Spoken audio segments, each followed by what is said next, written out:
world headquarters of Fox News, it's the Kelly File with Megyn Kelly. So in the last 30 minutes, we walked you through how the Trump campaign is handling a new firestorm over immigration and how the Hillary camp is trying to deal with new bombshells over emails. Here now to react to all of it, Glenn Beck, ladies and gentlemen, founder of The Blaze and author of Liars, How Progressives Exploit Our Fears for Power and Control. Great to see you, Glenn, as always.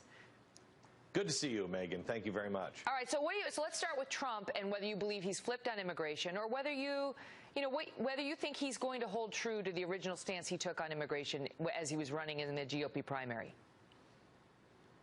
No, just give it a couple of days and he'll change it again. I think he is the most untrustworthy guy. Well, no, I can't say that because we also have Hillary Clinton.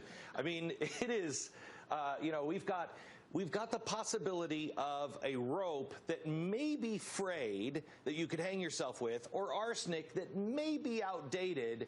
Which one do you want? It's Donald Trump, Hillary Clinton. I don't know which one is better.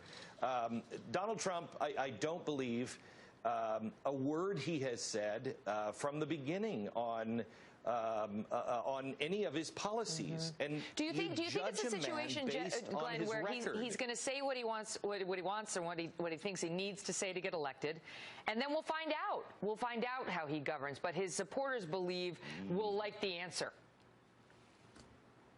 Well, yes, they do. And Nancy Pelosi believed when she said about Obamacare that you have to, it's like Christmas, you have to open the box to see what's in it.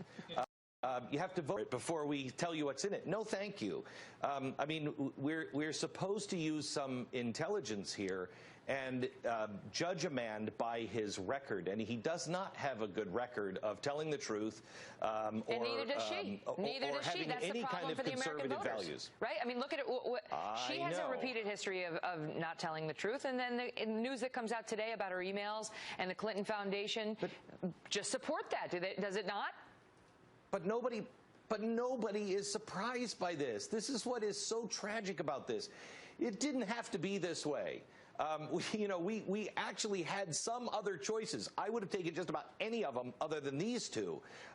It is remarkable to me. And so many people, I'm sure, Megyn, there are a lot of people in your audience that are very mad at me because I won't back up Donald Trump. And a lot of people write to me and they say, well, it's because you supported Ted Cruz. How third grade do you have to be to not vote for him because you're jealous, you're angry, or bitter? That's ridiculous. I've done a lot of soul searching on what do I do? What do I do? And I believe that everybody who I have talked to in my audience for the last 15 years, I have said, there's going to come a time when you're going to have to stay the course, and nobody's going to like it. But you'll be the audience that will save the nation. Well, what does that mean? These are those times. So what do you think people should do? I think that, one of the things is both sides now are starting to come apart at the seams with anger. There was an article in the New York Times, and I thought the article was unfair to Trump supporters, but I thought the video was actually accurate and couldn't have been faked, where it shows all of the anger, and I mean really bad racist style anger. We have the same thing on Black Lives Matter on the left, and we had it in Occupy Wall Street. I don't think that Black Lives Matter is a representation of the African American community at large, and I don't think that those few racists that are around that want violence, want to break the system up. Bannon, the guy who is now running the Trump campaign, said in a report today that he's a Leninist. I was hoping that maybe he meant John Lennon, but he means Lenin. And what he is saying is, I want to destroy the system. People have to stand up, and the good Trump supporters, there's millions of people who are not racist, who are not standing by violence, who don't want to destroy the entire system. Those people have to distance themselves, not even from the candidate, but from that kind of rhetoric and that kind of messaging. It's really dangerous. Okay, but I want to push you on this because that leaves the question with so many of the American people out there saying, I don't like either one of these folks. I don't, These are the choices you have. Like, you can go for Gary Johnson, but you know realistically Gary Johnson has no chance. If you will, what do you plan on doing? But secondly, what do you see? I mean, one of these people is going to be the next president, barring something huge happening between now and November. So how do you see America in 4 years from now?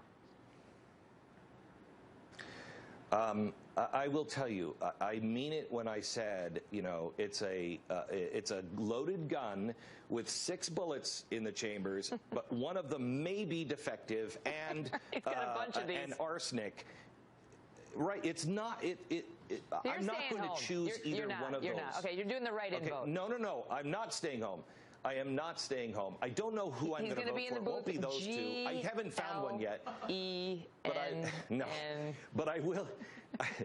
I will tell you this, Megan. I will be voting for the under ticket. We have to find people who believe in the Constitution, because either one of these two are dangerous to the Republic. So how do you see now? So somebody is going to win. One of those two is likely going to win. How do you see the country 4 years from that point?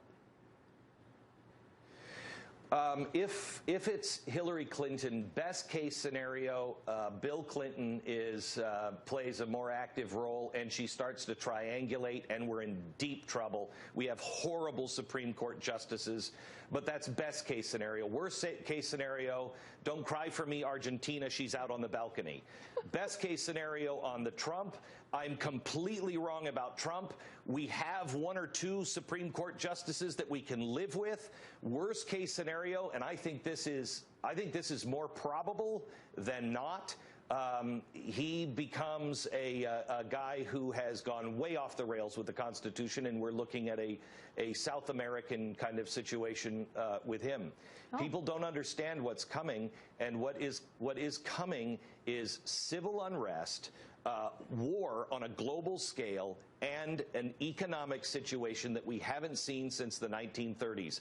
That is what this president will be facing, and I will tell you, I don't trust either of them. We have to make sure the under ticket, they are strong constitutionalists.